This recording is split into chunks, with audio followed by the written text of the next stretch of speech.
Hello, my name is Gillis Williams. I am an autistic advocate, content creator, and social media influencer who's originally from Chandler, Arizona. I post autism-related content primarily on TikTok, Instagram, and YouTube.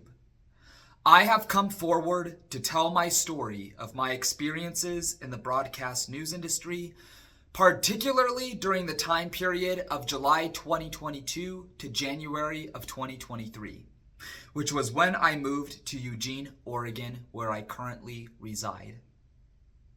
Broadcast news was a field I had a strong passion for, and it was something I knew I wanted to pursue the moment I stepped into it for the first time as a young junior in high school. More importantly, it was something I felt that I would be able to do for the rest of my career. As I mentioned, I got started in the industry when I was in high school. I had just turned 16 and discovered a trade school that had technology programs specifically for kids my age. One of the programs in particular was radio and audio production. It had its own student-led radio station that was entirely run by the teenagers who were students there learning the field of broadcasting by two head teachers. When I first came into the program, I made a commitment to learn as much as possible, work my tail off, and hopefully be awarded with more opportunities to learn and grow. Thankfully, my hard work and dedication paid off. I passed all of my tests and exams in the class, quickly excelled in the program, and within a couple months was thrown onto the air to host my very first radio show. I couldn't believe it. I had only been in the program for 3 months, and I was already going to be a voice to thousands of listeners across my hometown. What could get better than this?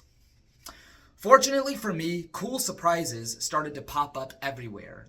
One of the biggest ones was me being promoted to the student program director at the student-led station during my senior year of high school.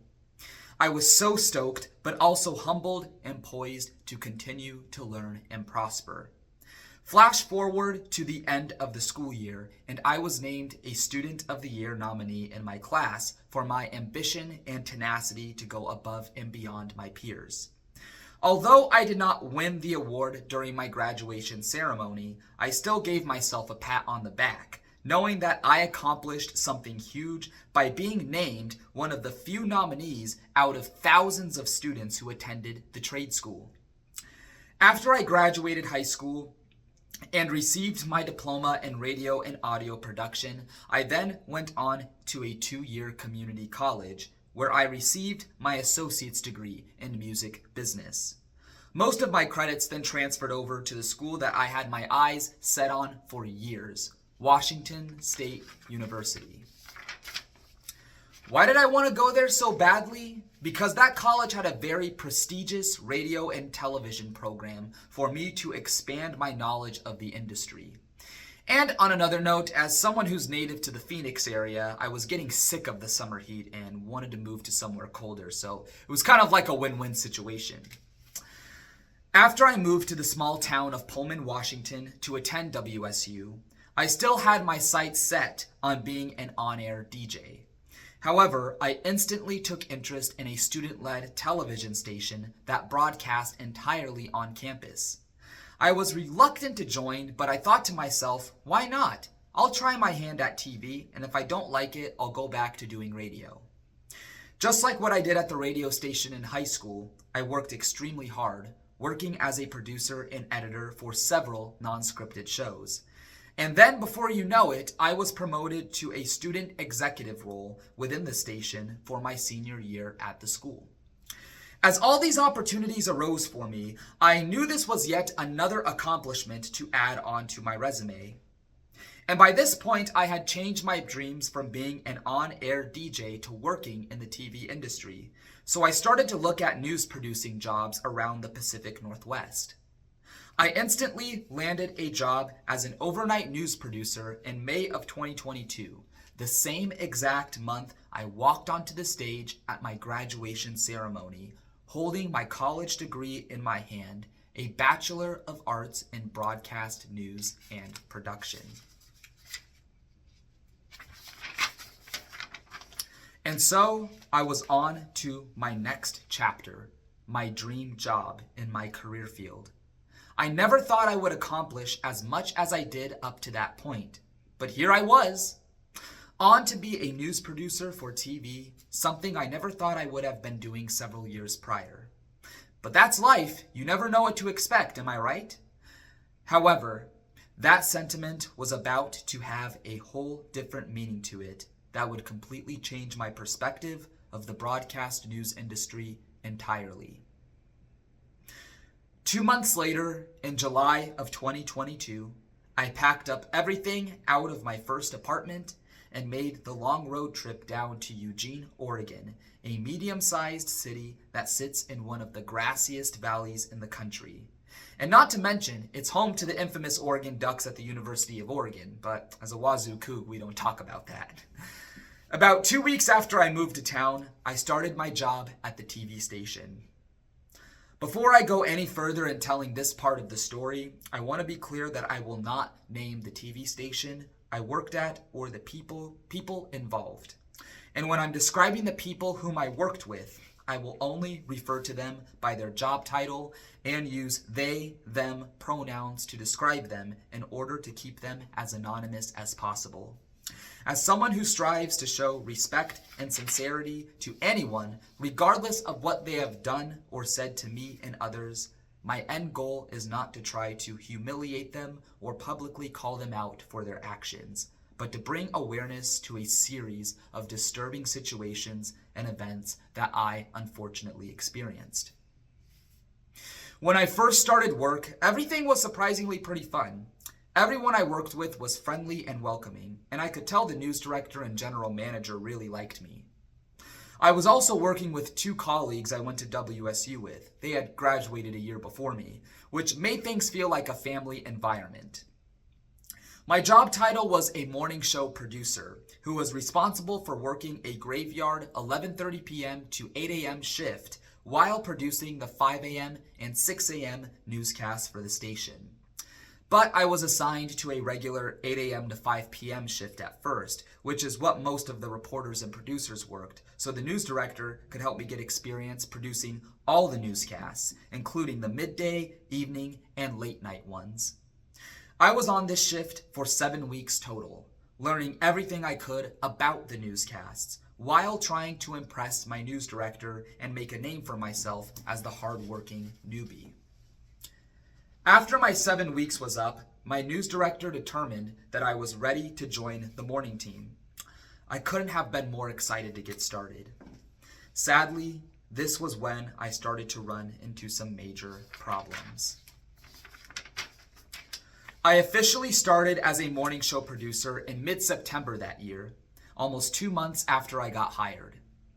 I was introduced to my entire team I'd be working with: the morning news anchor, the editor, the photojournalist, the weather anchor, and the 2 directors. In the news industry, they're called TMPs.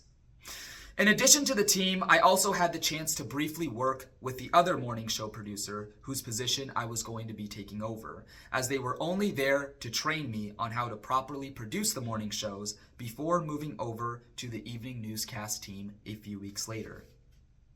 When I first introduced myself to the morning anchor, they were initially very nice and respectful.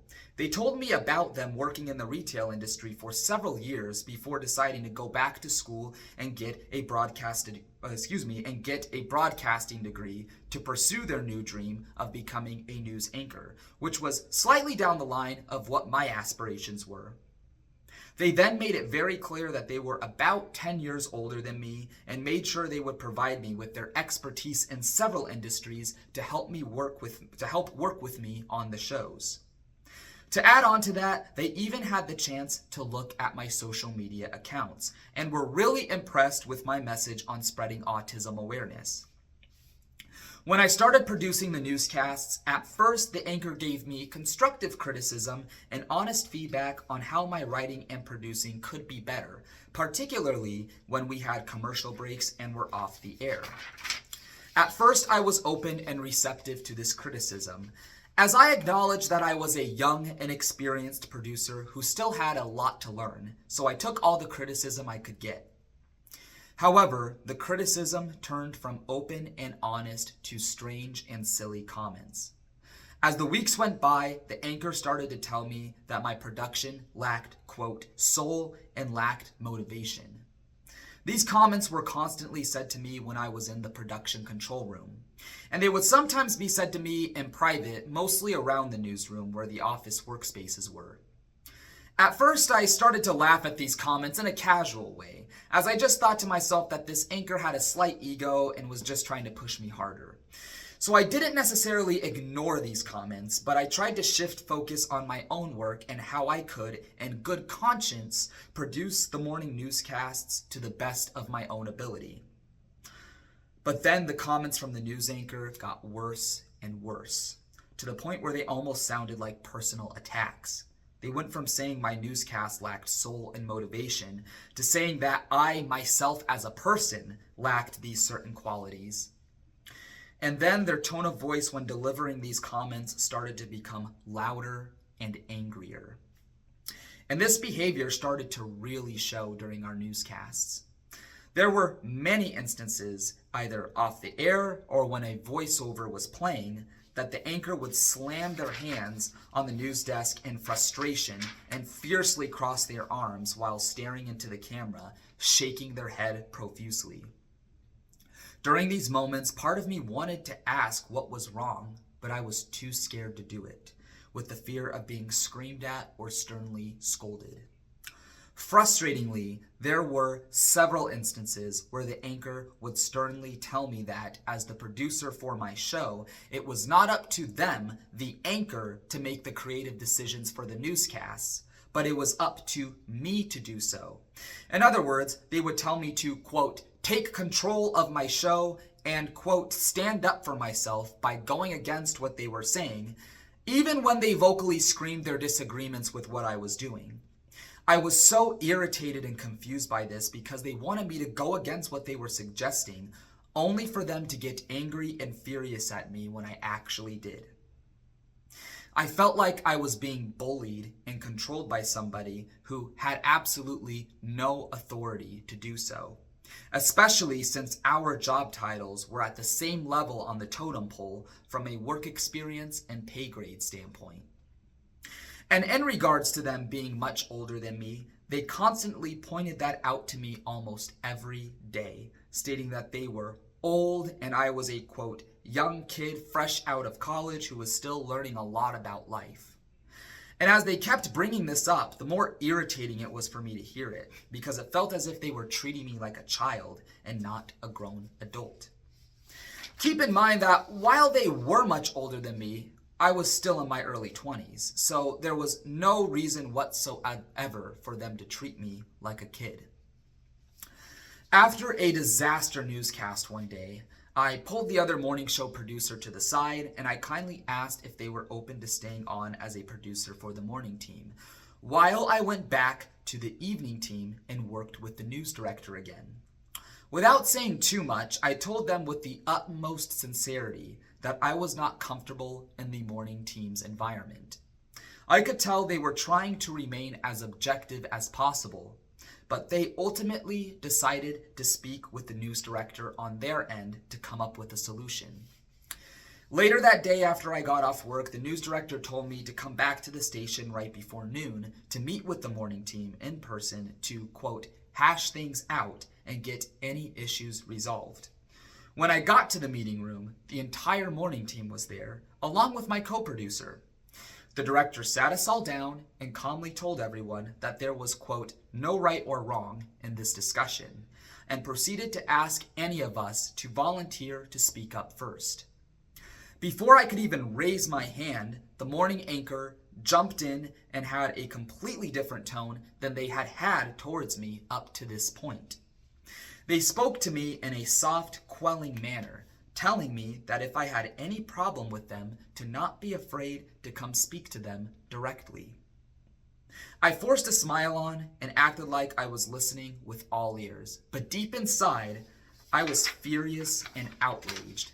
Not only were they putting on an act of being polite in front of the boss, but they encouraged me to do something that I had already been doing, which ended up with me getting yelled at every time. Overall, I did not get a chance to share my side of things during the meeting. It was pretty much just the anchor and editor who did the talking.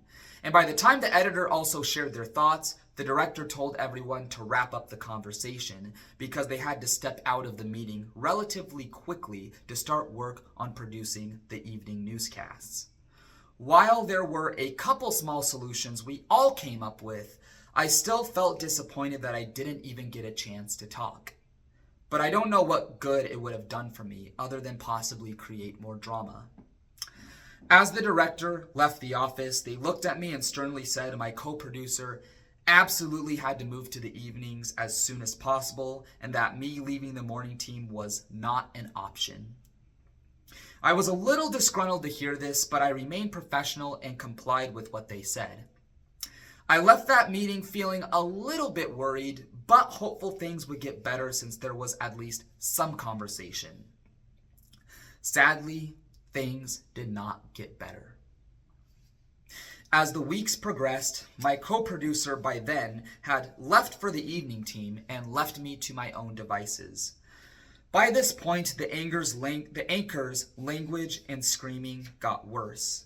And it got to the point where they were authoritatively altering the entire newscast I put together to create a, quote, vision that they saw fit for themselves.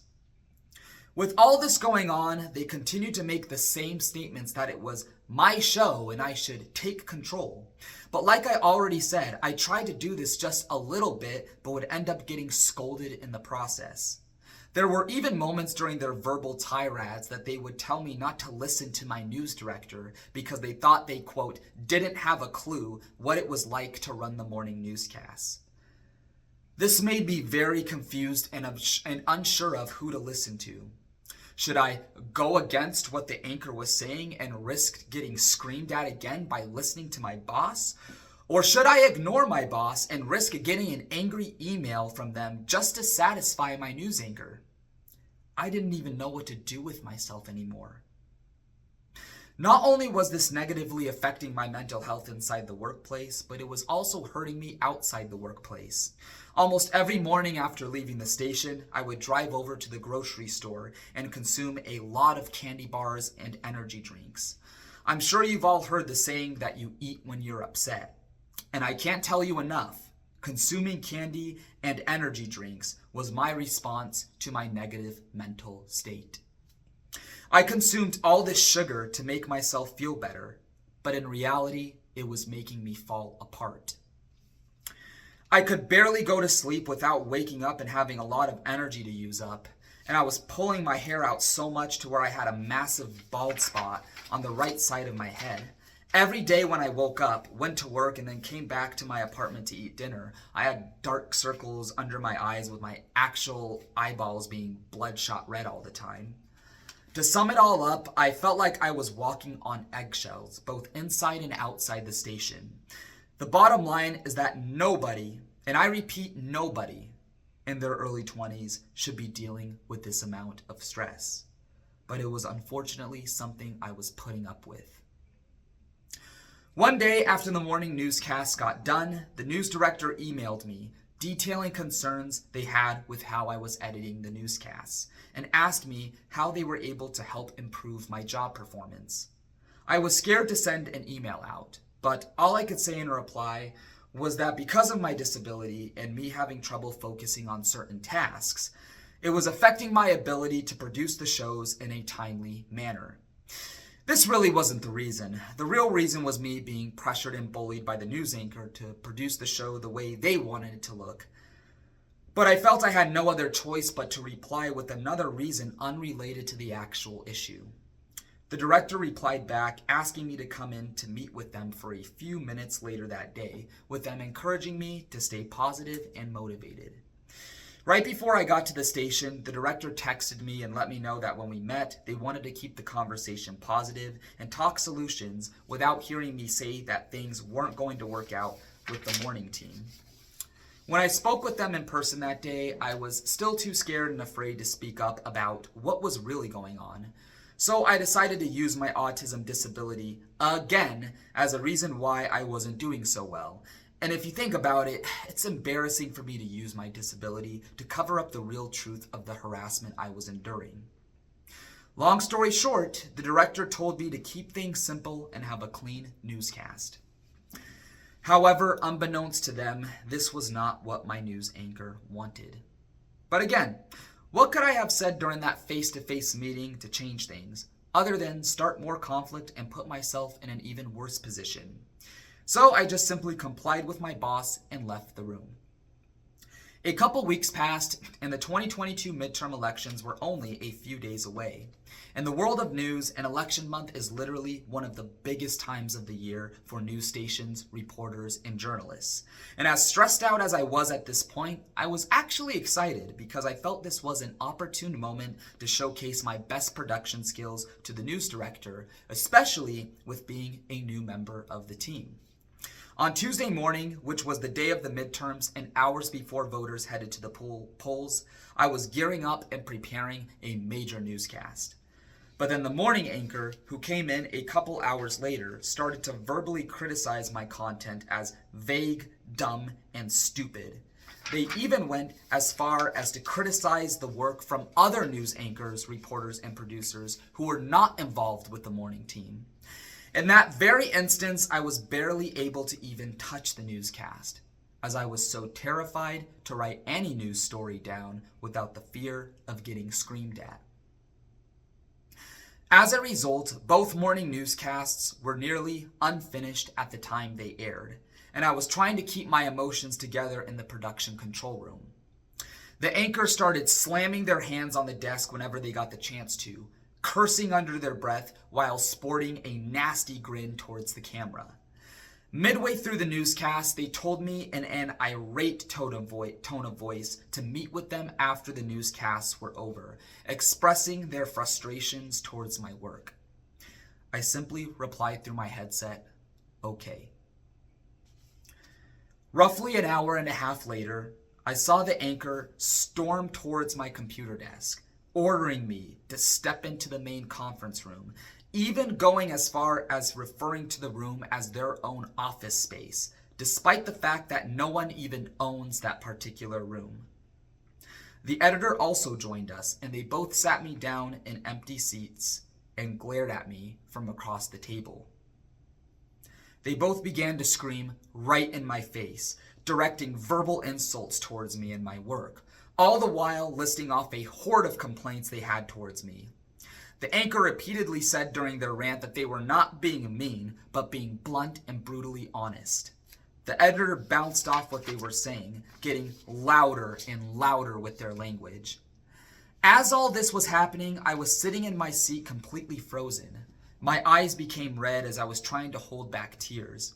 Part of me was so afraid to move because I felt like if I did, then I would just be chastised even more.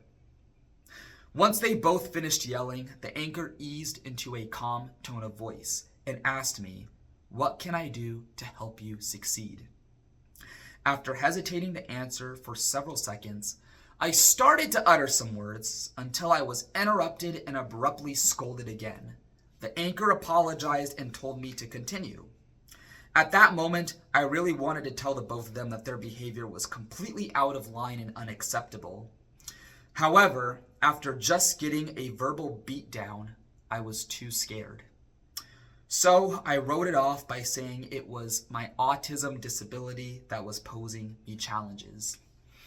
The anchor then resorted to baby talking me, telling me that my autism disability was a, quote, cop-out and an excuse. In normal circumstances, they were correct that my autism would not be an ideal excuse for my lack of production. But given this very difficult situation over the past couple months in which I had felt controlled and defenseless to speak up or do anything, their said arguments were irrelevant. After talking down to me for almost 15 minutes, the anchor then came up with their own solution, deciding that for the next week, they would take control of the entire newscast and have complete say over what the entire day would look like. And I would be referring to them for whatever news story I would put in and take out of the production catalog. They told me in a confident yet eerie tone of voice that they were going to get me to a place where I would succeed, before leaning in towards me and screaming, "But this will never happen again." They repeated this statement at least 2 more times, with each one sounding more frightening than the last. They closed things out by saying that if I did not meet their standards within 1 week, they were going to sit me down for a one-on-one meeting and reevaluate my future with the news station, despite them having no say over the duties and responsibilities of each employee. I left the station immediately thereafter.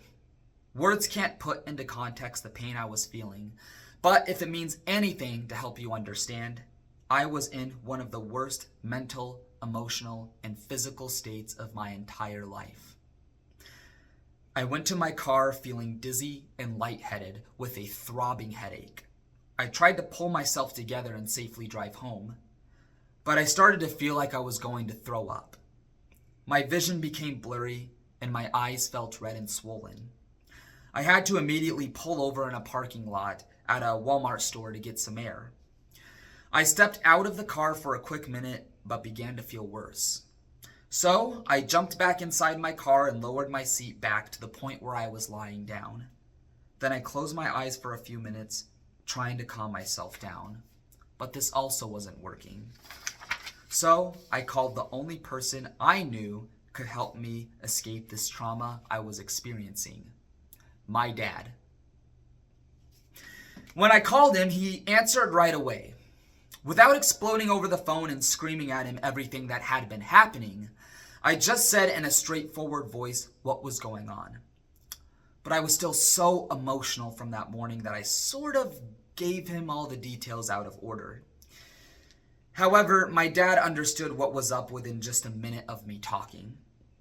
He gave it to me straight and told me that this anchor I was working with was being a narcissist and control freak, and that they were taking advantage of me.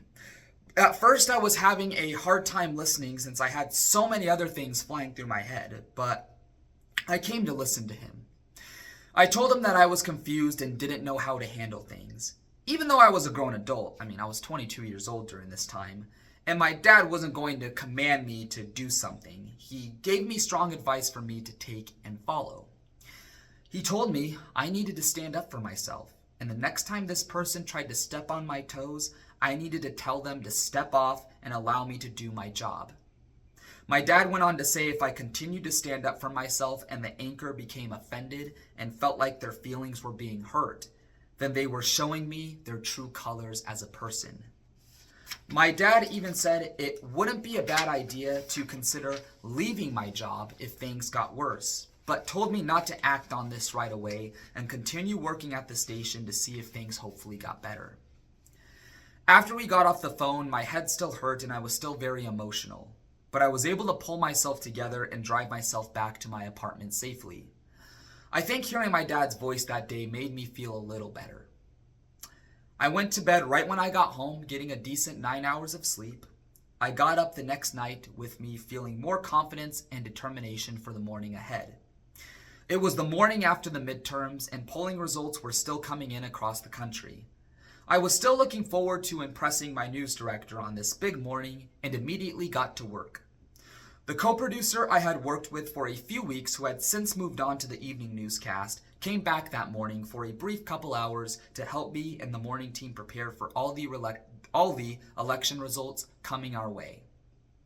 The morning anchor came in a couple hours early.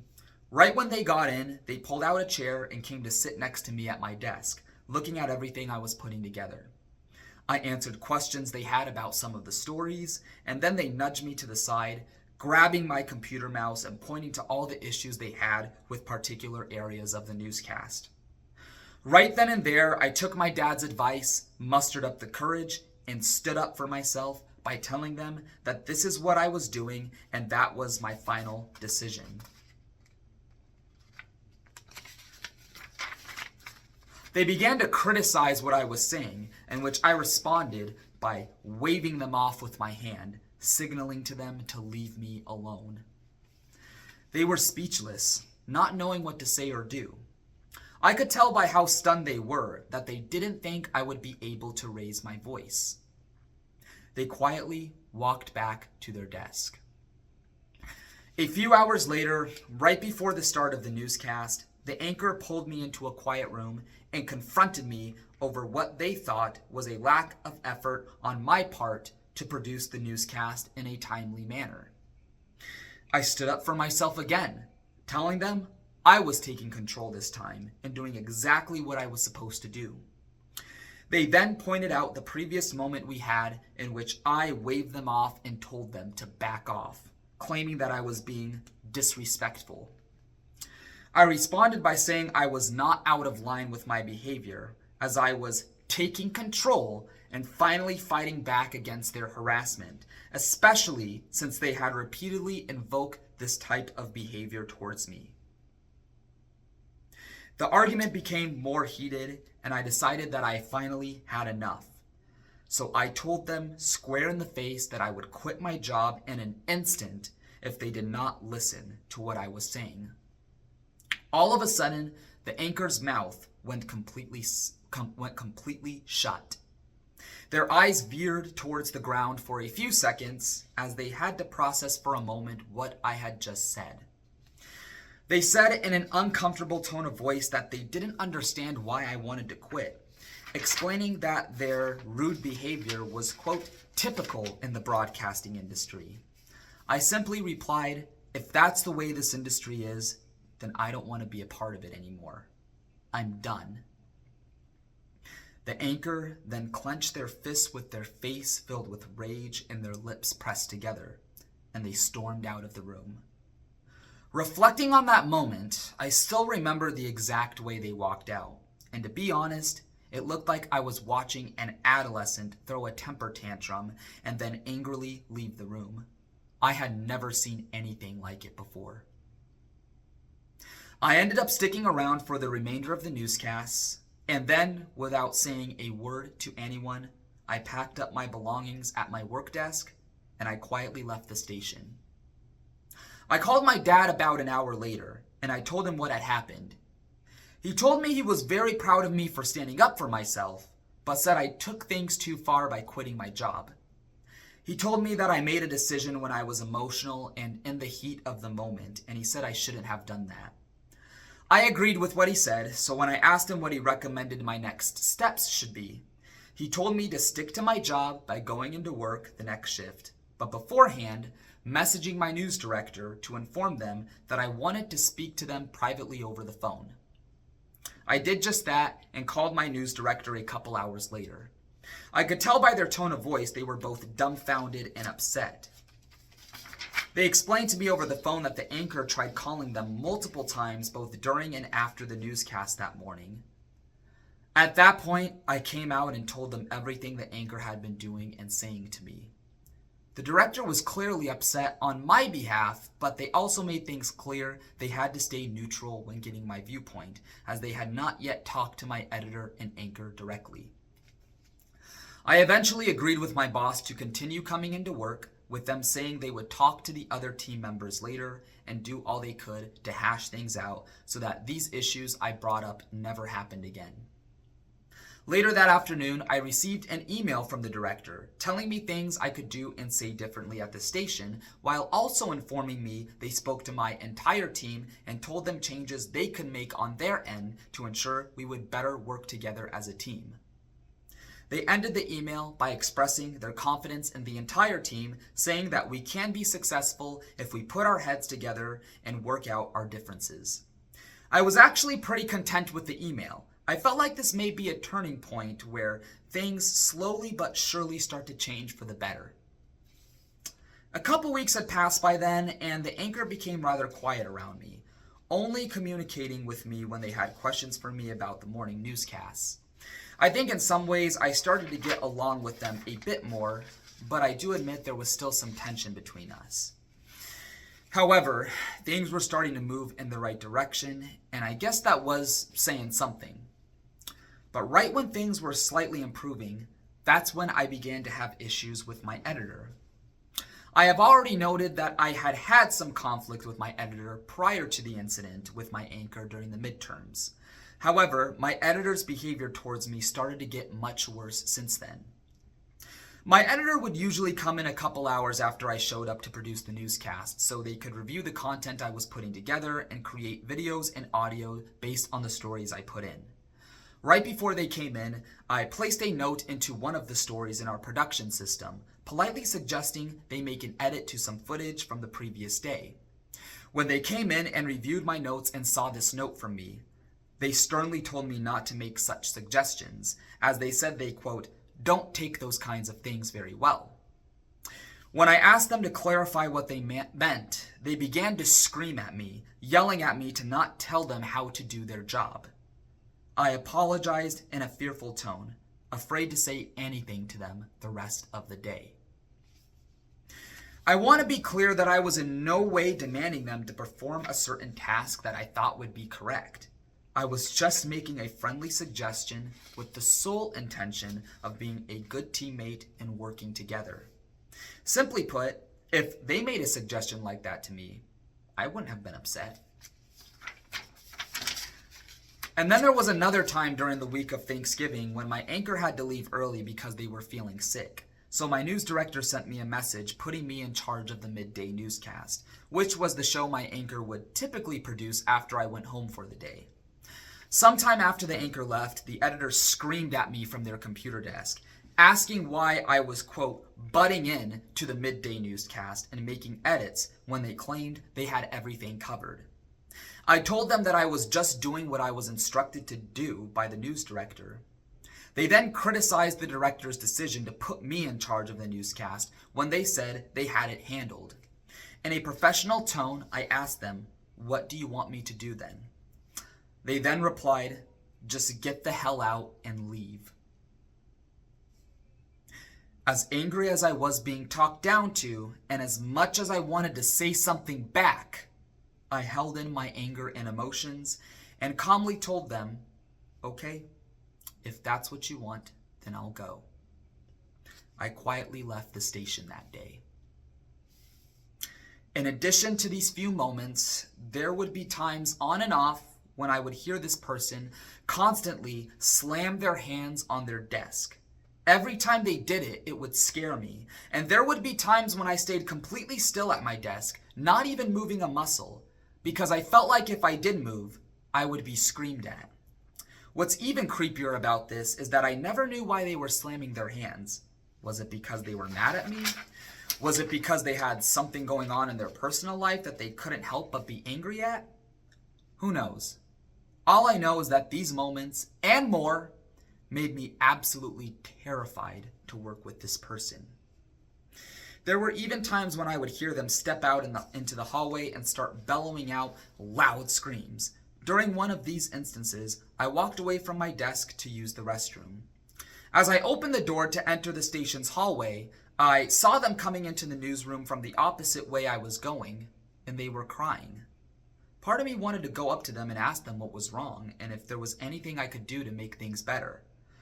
But then again, part of me was also too nervous to do so, given that they've screamed, shouted, and shown frightening behavior to me before.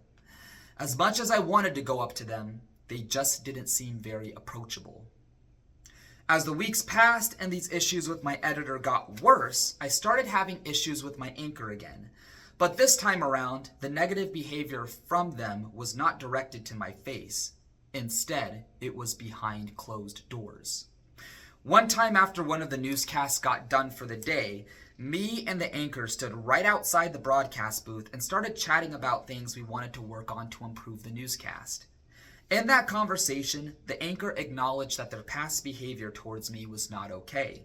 They went on to say we both had our issues at first, which we were finally working out. They even admitted there had been many times in their life where they would be very authoritative with people they worked with, and they were working on minimizing this behavior. In return, I admitted my faults and made clear some things that I needed to work on. Even with every bit of bad behavior I'm speaking out against, I was not perfect either. There were many things that I needed to work on myself. That was the best conversation we had had as an anchor-producer duo.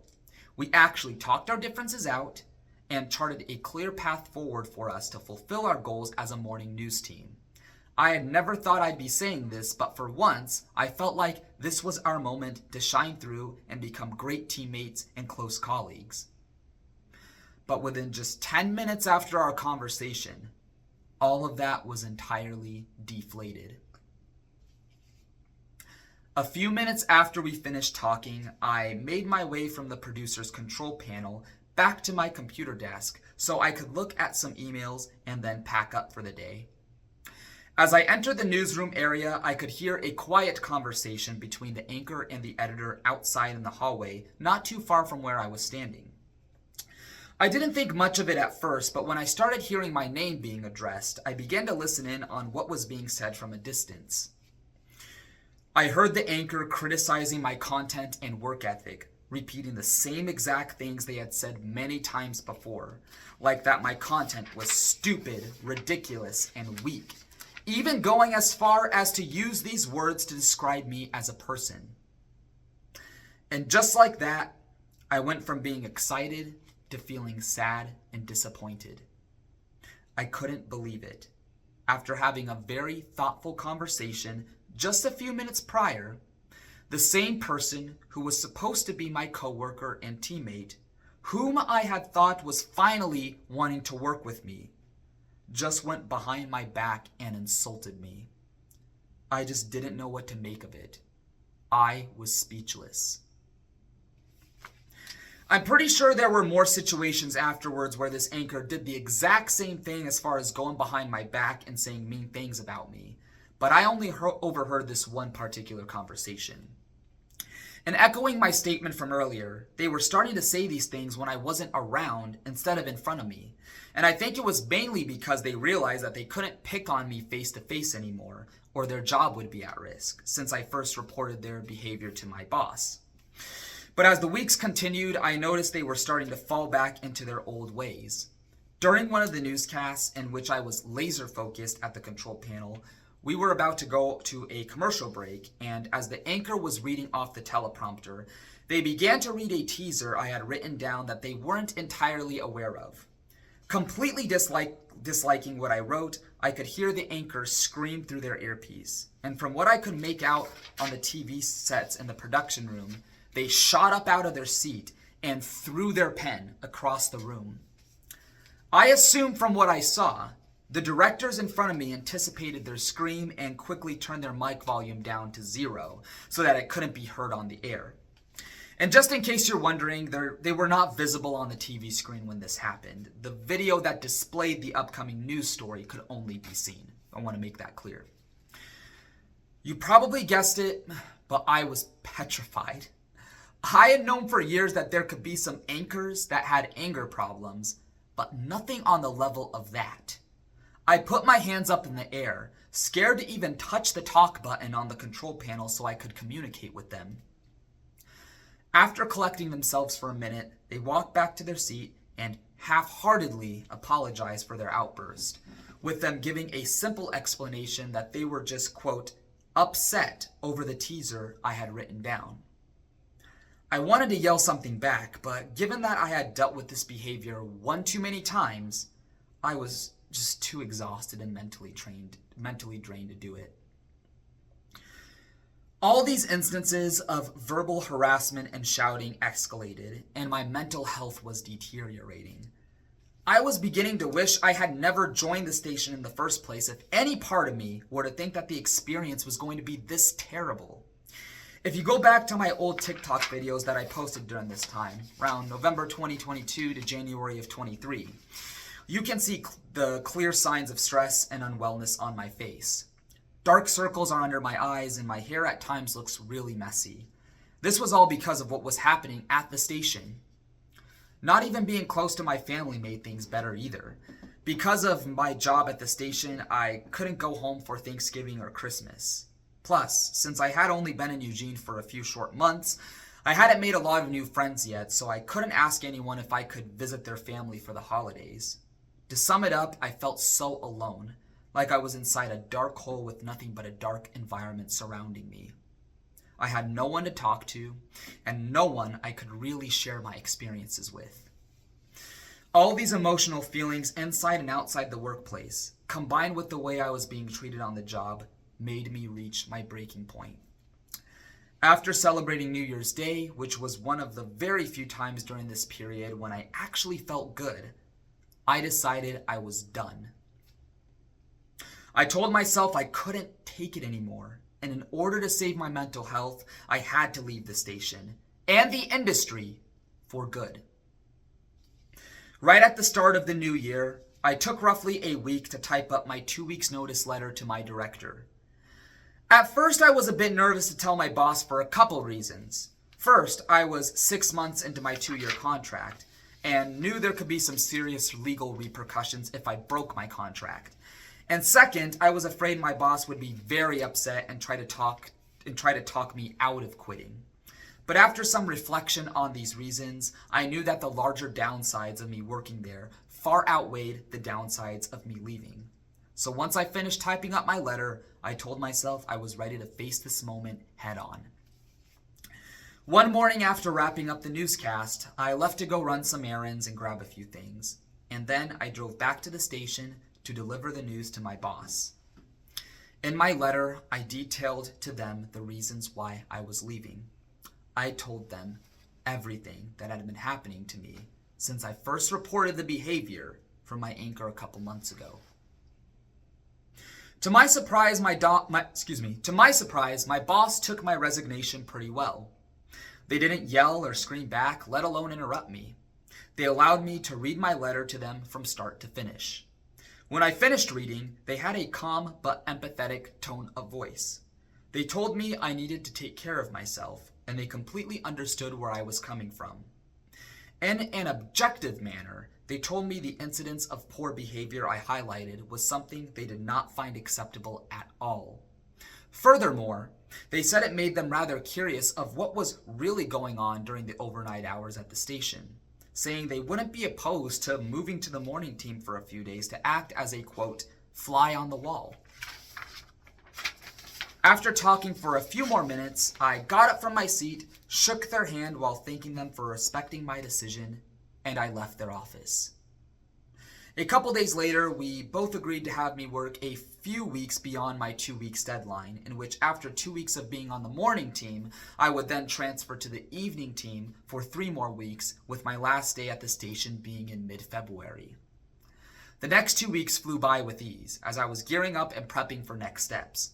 But while I had all these plans for what my next move was, I still remained focused on the task at hand, which was giving it my all as a producer until my very last day. As the listener, I know you're expecting at this point for me to throw you a curveball, just as I've done at several points in this story. And as much as I'm sure it's hurt for you to read everything I've had to put up with, I hate to tell you that it all took a turn for the worse.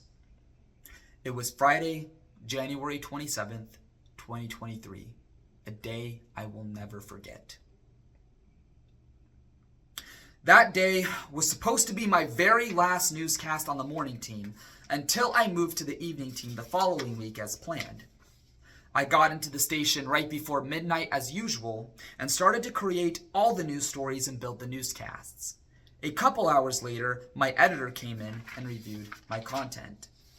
I noticed some footage from a news story the day prior I wanted to use for the morning newscasts, but there was some video content that needed to be removed. So I wrote down these specific times in the video on a sticky note, got up from my desk, and walked over to my editor to hand it to them. When I reached my hand out for them to grab the note, they suddenly slammed their hands on their desk, yelling that they had told me many times not to tell them how to do their job. I paused for a second and asked them what they were talking about, explaining that I was just handing them a sticky note. They repeated the same thing to me and told me to shut up and go sit down. I then spoke up by putting my foot down and telling them they were being rude and disrespectful, in which they responded that I was being rude. Not letting up, I told them they were an adult acting immature and needed to grow up. They then screamed at me to get away from their desk, and while they were in their rolling chair, pushed themselves away from their computer so far to where they were in the middle of the newsroom.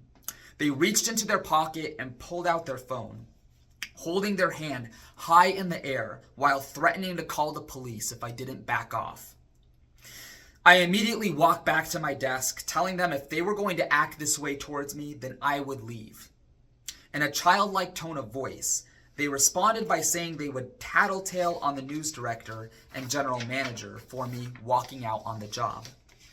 As I began to pack my bag, I told them I didn't care what they said, but I did not want to be treated unreasonably anymore. Much to my shock, they told me adults in life were going to treat me like that anyway, and that I just had to accept it. In which I replied, if that's what I have to deal with, then I don't want to be a part of this.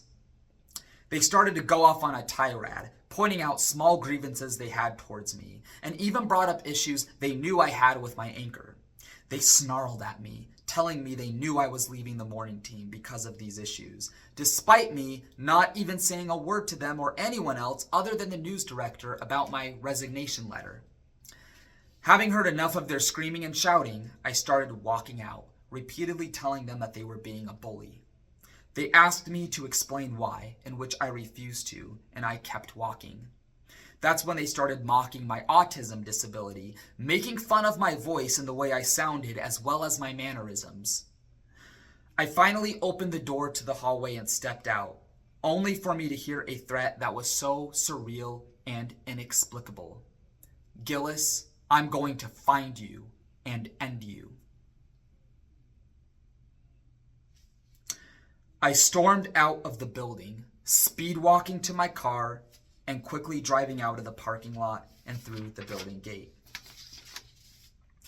When I got back to my apartment, it was right before 3 a.m. My roommates were still asleep. I was still shaken up from what had happened, but tried my best to keep quiet. Around 5 a.m., my news director called me. The first thing they said was that they were speechless. They went on to say they had never dealt with a situation like this in their 30 years of being involved in broadcast news. During this whole time while they were talking, I was trying to say something, but nothing was coming out of my mouth. All these words were flying around in my brain, but I couldn't say anything. When the director started asking me questions and firmly demanded me to tell them what happened, I still had no words.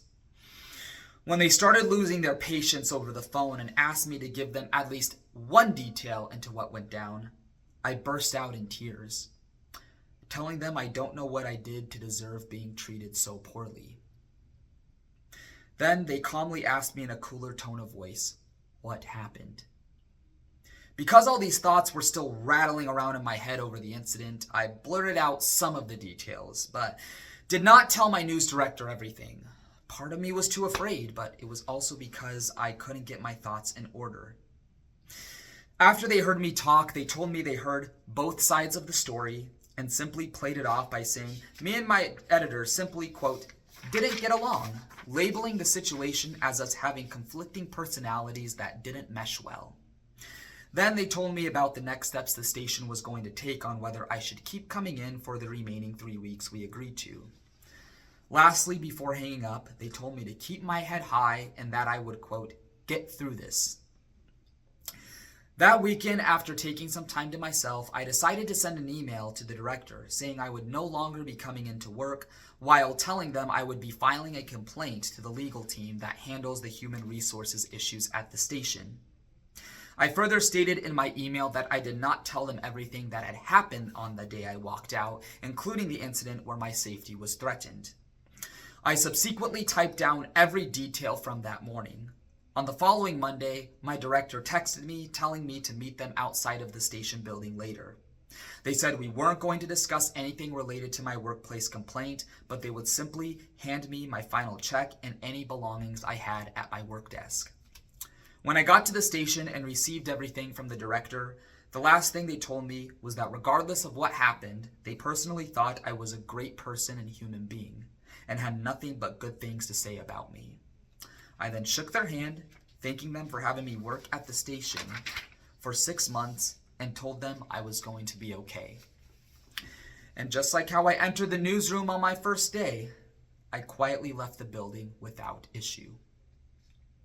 When I first got in my car to drive away, I took a long, deep breath, feeling like the biggest weight of the world was lifted off my shoulders. And the weight that was holding me down was all the stress, poor mental health, and poor peace of mind I was dealing with. So by driving off and ridding of that toxic workplace culture for good, I finally felt free again. And I couldn't have gotten there without standing up for myself and fighting back against the abusive behavior. A week after I left, I got connected with one of the legal representatives who worked with the station. I told them the whole 6-month story from start to finish. At first, I was a little nervous that things weren't going to go my way and I would face legal repercussions for breaking my contract. But much to my surprise, the legal team didn't reach out to me until 3 months later, simply saying they took all the necessary steps to address the issues I reported and that they wished me all the best moving forward. And I humorously thought to myself, okay, I guess that's over. The only thing I guess that still sort of bothers me is that the anchor whom I reported is still working at the TV station today. I also don't know if the editor I worked with is still there either. But whatever the case may be, the important thing is that I've moved forward with my life and I am now in the happiest place I have ever been, having moved on to bigger and better things. And that leads me to answer a question that probably just popped in your head. What am I doing now? Well, to be honest, that's not a simple question to answer because I'm up to a lot these days. A lot of great things, that is. But let me at least give you a rundown of what my life has been like since leaving the broadcast news industry. Right after I left the station, I became an Instacart shopper as a way to get by and temporarily pay the bills until I could find another permanent full-time job elsewhere. I was first looking for a gig in the social media marketing field. I'm a social media content creator on the side, so I thought this would be a good fit for me. After struggling to find this type of work, however, I briefly became interested in becoming a financial advisor. I took most of the tests to try to get my license, but things just didn't work out in this profession. So after a year of struggling to find work, I reluctantly decided to go back to working at Walmart. I worked there for 5 years from when I was in high school to when I graduated college, so I thought I would temporarily go back there just to get back on my feet financially. After spending about 9 months at a Walmart store in Eugene, I was able to find work at Costco. I shopped for Instacart orders there pretty frequently and made friends with many of the employees, so I thought I would take a chance, especially since it's known to be a great company to work for. It turned out to be one of the best decisions I've ever made. In just a few months working there, I've made so many friends with my coworkers and have been shown the pretty neat perks of working at a store that sells in bulk. Something I never thought I'd be seeing just 3 years ago. But something I do take notice of when I go to work every day is the positive culture between members and associates. The supervisors and managers there are willing to teach you everything and make you better. In other words, they're acting as great coaches who want to help you succeed. Don't get me wrong, there are tough days, and there are times when you have to deal with hard situations and learn how to solve them on your own. And with all of that, there can be some days when you're sternly told right from wrong after you make a mistake. But that kind of tough love the company shows is positive and encouraging. And if anything, it's made me into a wiser, humbler person whose primary goal now is to move up with the company and hopefully become a supervisor. Who would have thought that I would be making my next big career step in retail, let alone at a membership club? But so far, given how happy I am at my job, I have no complaints. Apart from my job at Costco, my autistic advocacy and content creation campaign has really taken off. After I left the station, I had much more time on my hands to work on my social media brand and platform. So while I was an Instacart shopper, I was putting a lot of effort into my business, expanding my outreach to schools across the Pacific Northwest. I was able to speak at my alma mater, Washington State University's Disability Symposium 2 years ago, and I've since spoken to more than 10 schools and organizations about my autism diagnosis and journey. On social media, I've amassed more than 200,000 followers on TikTok, and at the time of this writing, am close to cracking 10,000 followers on Instagram. I've even taken my business's brand to another level. About 2 years ago, I came up with an idea to create the t-shirt line, Autism is Lit. I had the t-shirts made with the expectation that they would never take off. But as we've all heard before, never say never. Once I started vending outside and selling my shirts on random street corners in Eugene, many local townspeople and even some businesses took notice of my shirt's slogan and overall message. As my t-shirts began to spread around town, I started posting fun videos of me dancing by my promotional vending spot on Instagram. Many of these dancing videos have gone viral, and my name and brand have become even more well-known. I expanded on the idea of doing outside dancing videos and started interviewing random people on the streets near my vending booth, which has also been quite successful on social media. I'm still hoping to run my business full-time, with my 5-year plan being to travel the world, giving speaking engagements and talks about autism awareness and acceptance, and being a strong autism advocate who posts the best quality content on all social platforms. I still have a ways to go before I can ever reach that milestone, but knowing what I've been through the past few years, I know that there is nothing in this world I can't accomplish. I should also note that I started taking up CrossFit at a gym when I first moved to Eugene, building a family there of people who motivate me to get up every morning and come over to get a tough workout in. Because of this, I'm now the healthiest I have ever been, consistently working out there 5 days a week. Overall, reflecting on these past 3 years of being in Eugene, Oregon, I can proudly say I've had the most personal growth and character building I've ever had. I went from wanting to get out of Eugene the moment I stepped foot into the town to making friendships and connections with people that will last a lifetime. My dream since graduation has been to always move to the Seattle area, but realizing how much this community has embraced me, I'm not sure if I'm ready to leave just yet. With a fresh perspective on life and new motivation to reach greater heights, my story in Eugene is not quite finished. I still have my work to do in this town of nearly 400,000 people. But echoing the main premise of this story, some people have asked me why I'm not interested in going back to the broadcast news industry. And even though I haven't told everyone, but only a select few of people, of what happened to me at the station, I've kept my answer short by saying the work environment just wasn't for me. And I feel like my autistic advocacy initiatives and job at Costco are my true callings. I want to be clear that I will always love the broadcast news industry and the people I made friends with there.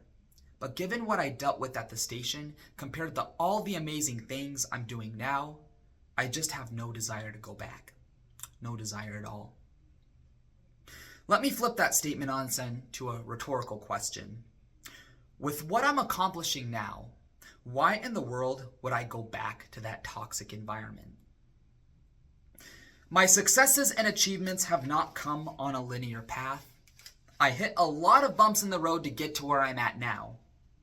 But even with everything I faced the past few years, I wouldn't trade it for anything. I wouldn't.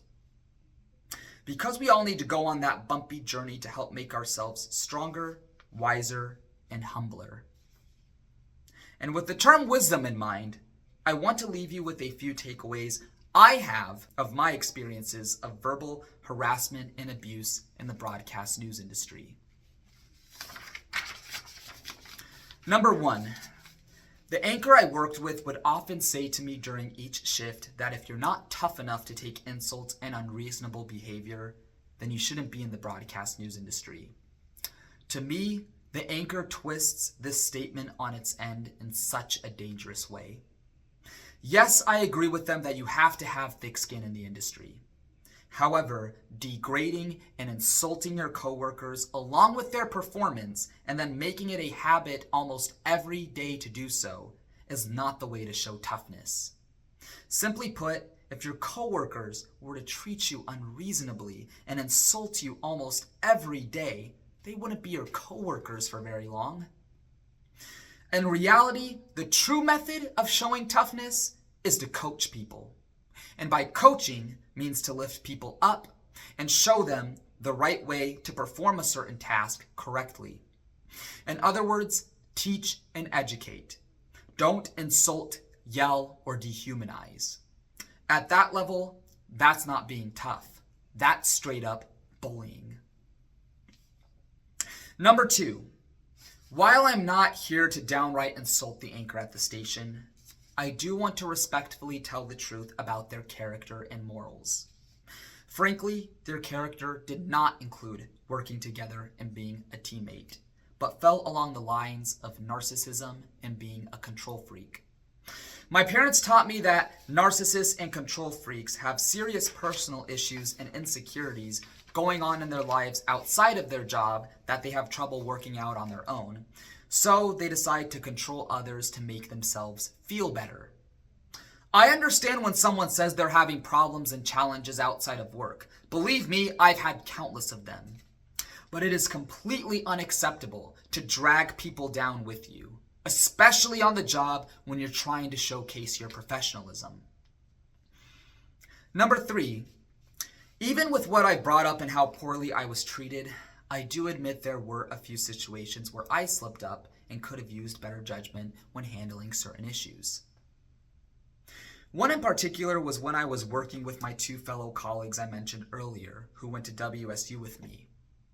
Unfortunately, I'm no longer in contact with them. With many reasons being other stories I'm not going to get into.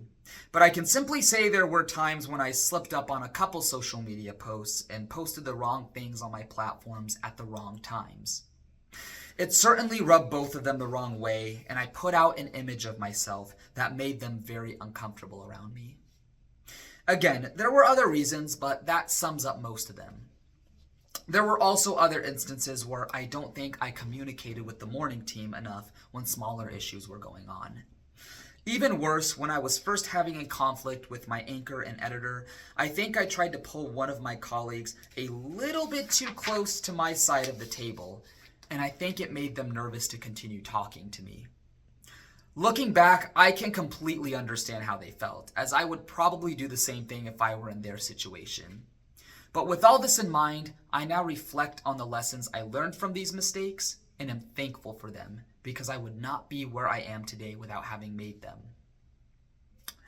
Number 4, with everything I've said when it comes to my negative feelings towards the anchor and editor at the station, you may be wondering if I feel the same about the news director and general manager.